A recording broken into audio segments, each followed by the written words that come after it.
জন্য আমি পরম পিতা পরমেশ্বর করবো ধন্যবাদ। যিশুগুরুকে করবো অসংখ্য অসংখ্য ধন্যবাদ। সকলকে নমস্কার। প্রিয় ভাই ও বোনেরা, আজ আমরা স্মরণ করি প্রভু যীশু খ্রিস্টের সেই মহান অলৌকিক ঘটনা, তার পুনরুত্থান। যিশু আমাদের এতটাই ভালোবেসেছিলেন যে তিনি আমাদের পাপের জন্য ক্রুশে কষ্ট সহ্য করেছিলেন। তিনি অপমান সহ্য করেছিলেন, যন্ত্রণা সহ্য করেছিলেন এবং শেষ পর্যন্ত ক্রুশে প্রাণ দিয়েছিলেন। কিন্তু ঈশ্বরের প্রেম কখনো শেষ হয় না। মৃত্যু যিশুকে ধরে রাখতে পারেনি। বাইবেল আমাদের বলে তৃতীয় দিনে এক আশ্চর্য ঘটনা ঘটেছিল। যখন কিছু নারী ভোরবেলা যিশুর সমাধির কাছে গেলেন, তারা দেখলেন সমাধির পাথর সরানো এবং সমাধি খালি। তখন সেখানে উপস্থিত স্বর্গদূত বললেন, ভয় পেও না, তিনি এখানে নেই, তিনি পুনরুত্থিত হয়েছেন। মথি 28:5-6।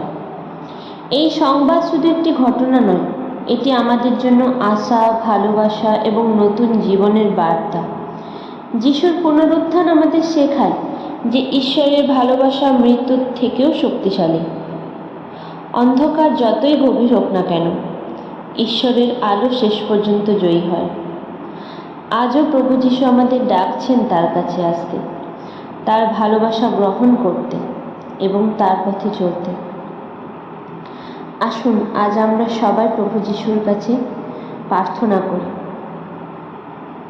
হে স্বর্গীয় পিতা, তোমার অসীম ভালোবাসার জন্য আমরা তোমাকে ধন্যবাদ জানাই। প্রভু যীশু, তুমি আমাদের এত ভালোবেসেছো যে আমাদের পাপের জন্য ক্রুশে কষ্ট সহ্য করেছো এবং প্রাণ দিয়েছো। কিন্তু তৃতীয় দিনে তুমি মৃত্যুকে জয় করে পুনরুত্থিত হয়েছো। হে প্রভু, তোমার এই মহিমা ও ভালোবাসার জন্য আমরা কৃতজ্ঞ। আমাদের হৃদয়কে তোমার প্রেমে পূর্ণ করো এবং আমাদের এমন শক্তি দাও যেন আমরা সবসময় তোমার পথে চলতে পারি। আমাদের পাপ ক্ষমা করো, আমাদের জীবনকে আশীর্বাদ করো এবং আমাদের হৃদয়ে তোমার শান্তি ও আলো দাও। সকল প্রার্থনা আমরা প্রভু যীশু খ্রিস্টের পবিত্র নামে করছি, আমিন। প্রভু যীশুর মহিমা হোক। সকলে খুব ভালো থাকবেন প্রভুর আশীর্বাদে।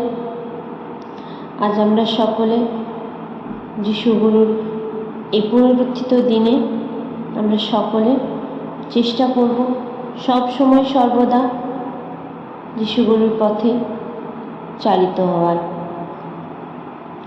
আমেন।